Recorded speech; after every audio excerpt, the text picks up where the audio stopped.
Match number 11 Rajasthan Royals versus Chennai super Kings. ఒకరేమో season 18లో ఇంకా బోనీ కొట్టలేదు, మరొకరేమో బోనీ కొట్టింది కూడా మరిచిపోయే విధంగా ఒక దారుణమైన ఓటమిని చవి చూస్తున్నారు. ఈ ఇద్దరు ఎక్కడ తలపడబోతున్నారు? గువాహటిలోని బర్సోపారా క్రికెట్ స్టేడియంలో. ఇక్కడ పిచ్ కండిషన్స్ ఎలా ఉంటాయి? చపాకి కజిన్ సిస్టర్ లాగానే ఉంటుంది ఈ స్టేడియం కూడా. అందుకనే బాల్ స్పిన్నర్స్కి గ్రిప్ అవుతుంది, టర్న్ కూడా అవుతుంది. బ్యాటర్స్ హిట్టా రైటా అనే గేమ్ అయితే ఇక్కడ కుదరదు. రావాలి, కాసేపు క్రీజ్ పైన టైం స్పెండ్ చేయాలి, అప్పుడైతేనే రన్ స్కోర్ చేయగలడు. దానికి బెస్ట్ ఎగ్జాంపుల్ రీసెంట్గా కంక్లూడ్ అయిన RR versus KKR match. First ఇన్నింగ్స్లో ఆర్ఆర్ వాళ్ళు 150+ మాత్రమే పోస్ట్ చేశారు, దాన్ని 17 ఆడ్ ఓవర్స్లో కేకేఆర్ వాళ్ళు ఫినిష్ చేశారు.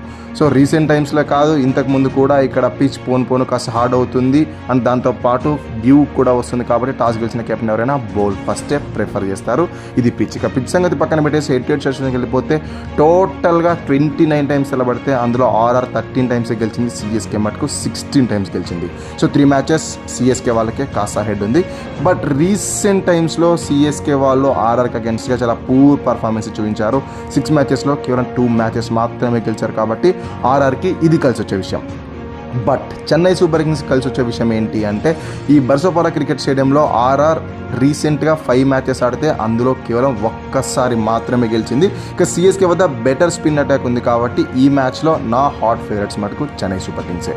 ఇక రెండు టీంలో ప్లేయింగ్ లెవెన్లో చేంజెస్ ఏమైనా చేయాలి అంటే ఆర్ఆర్కి అయితే ఏం అవసరం లేదు. సంజు శాంసన్ ఇంకా not fit enough to do captaincy. కాబట్టి ఈ మ్యాచ్లో కూడా రియాన్ పరాగ్ క్యాప్టెన్స్ చేశాడు. బట్ చెన్నై సూపర్ కింగ్స్లో 2 చేంజెస్ చేయాలి. 2 చేంజెస్ ఏంటి అంటే, శామ్ కరణ్ ఈ లైనప్కి ఎందుకో సూట్ కాడనిపిస్తుంది. రీసెంట్ టైమ్స్లో అంత మంచి ఫామ్లో కూడా లేడు, చాలా పూర్ అని కొనసాగుతూ ఉంది.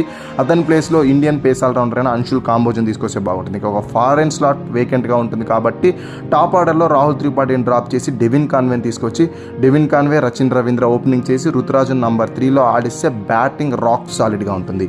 ఒకసారి చేంజెస్ తర్వాత ప్లేయింగ్ ఎలా ఉంటుందంటే, Rachin Ravindra, Devin Conway, Ruturaj Gaikwad, Deepak Hooda, Shivam Dube, Ravindra Jadeja, Ravichandran Ashwin, Mahender Singh Dhoni, Anshul Kamboj, Noor Ahmad and Khaleel Ahmed. ఇక Pathirana will be impact player. ఇక ఆర్ఆర్ అన్చేంజ్ 11 వచ్చేసి Yashasvi Jaiswal, Nitish Rana, rayon Parag, Dhruv Jurel, Shimron Hetmyer, Shubham Dubey, Wanindu Hasaranga, Jofra Archer, Tushar Deshpande, Maheesh Theekshana and Sandeep Sharma. ఇక Sanju Samson will be there impact player.